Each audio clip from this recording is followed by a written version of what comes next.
राधे राधे। आज मैं आपको माता सीता की कथा सुनाती हूँ। यह कहानी सीता माता कहती थी और श्री राम इसे सुना करते थे। एक दिन श्री राम भगवान को किसी काम के लिए बाहर जाना पड़ गया तो सीता माता कहने लगी कि भगवान, मेरा तो 12 वर्ष का नित्य नियम है। अब आप बाहर जाएंगे तो मैं अपनी कहानी किसे सुनाऊंगी।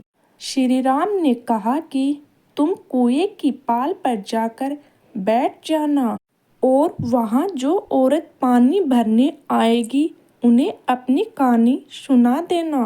सीता माता कुएं की पाल पर जाकर बैठ जाती है। एक स्त्री आई। उसने रेशम की जरी की साड़ी पहन रखी थी और सोने का घड़ा ले रखा था। सीता माता उसे देखकर कहती है कि बहन, मेरा 12 वर्ष का नित्य नियम सुन लो। पर वह स्त्री बोली कि मैं तुम्हारा नित्य नियम सुनूंगी तो मुझे घर जाने में देर हो जाएगी और मेरी सास मुझसे लड़ेगी। उसने कहानी नहीं सुनी और चल गई। उसकी रेशम जरी की साड़ी फट गई। सोने का घड़ा मिट्टी के घड़े में बदल गया। सास ने देखा तो पूछा कि ये किसका दोष अपने सिर लेकर आ गई है। बहू ने कहा कि कुएं पर एक औरत बैठी थी। उसने कहानी सुनने के लिए कहा, लेकिन मैंने सुनी नहीं, जिसका यह फल मिला है। बहू की बात सुनकर अगले दिन वही साड़ी और घड़ा लेकर सास कुएं की पाल पर गई। सास को वही माता सीता बैठी मिली तो माता सीता ने कहा कि बहन, मेरी कहानी सुन लीजिए। सास बोली कि एक बार की तो छोड़ो, मैं तो 4 बार कहानी सुन लूंगी। राम आए, लक्ष्मण आए, देश के पुजारी आए, नित्य का नियम लाए, आओ राम बैठो राम। तपी रसोई जियो राम, माखन मिश्री खाओ राम, दूध बतासा पियो राम, सूत के पलका मोठो राम, साल दुसाला पोडो राम, साल दुसाला ओडो राम, जब बोलूं जब राम ही राम। राम संवारे सबके काम, खाली घर भंडार भरे, सबका गेड़ा पार करे। श्री राम जय राम जय राम। सास बोली कि बहू, कहानी तो बहुत अच्छी लगी। कहानी सुनकर सास घर चली गई और उसकी साड़ी फिर से रेशम जरी की बन गई। मिट्टी का घड़ा फिर सोने के घड़े में बदल गया। बहू कहने लगी, सासू माँ, आपने यह सब कैसे किया। सास ने कहा कि बहू, तू दोष लगा के आई थी और मैं सब दोष उतार कर आई हूँ। बहू ने फिर पूछा कि वह कुएं वाली स्त्री कौन है। सास बोली कि सीता माता थी। वे पुराने से नया कर देती है, खाली घर में भंडार भर देती है।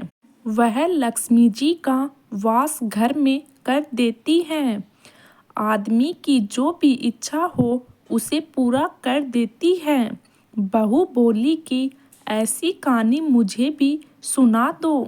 सास बोली कि ठीक है, तुम भी सुनो। और सास ने कहानी शुरू की। राम आए, लक्ष्मण आए, देश के पुजारी आए, नित्य का नियम लाए, आओ राम बैठो राम।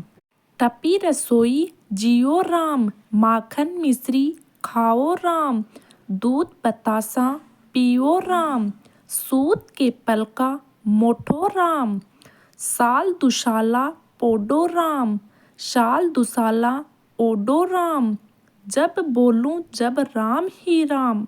राम संवारे सबके काम, खाली घर भंडार भरे, सबका गेड़ा पार करे। श्री राम जय राम जय राम। कहानी सुनकर बहू बोली कि कहानी तो बहुत अच्छी है।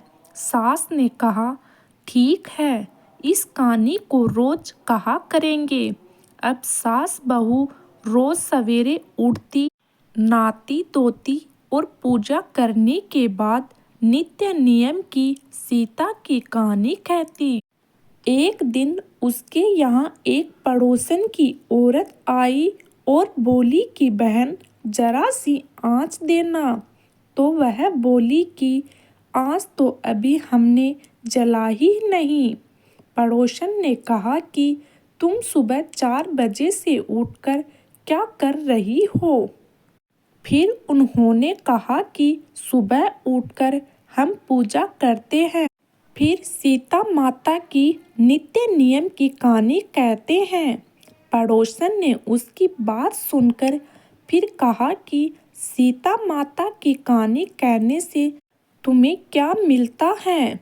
वह बोली कि इनकी कहानी कहने से घर में भंडार भर जाते हैं, सारे काम सिद्ध होते हैं, मन की इच्छा भी पूरी होती है। पड़ोसन कहती है कि बहन ऐसी कहानी तो मुझे भी सुना दो। फिर वह बोली कि ठीक है, तुम भी यह कहानी सुन लो।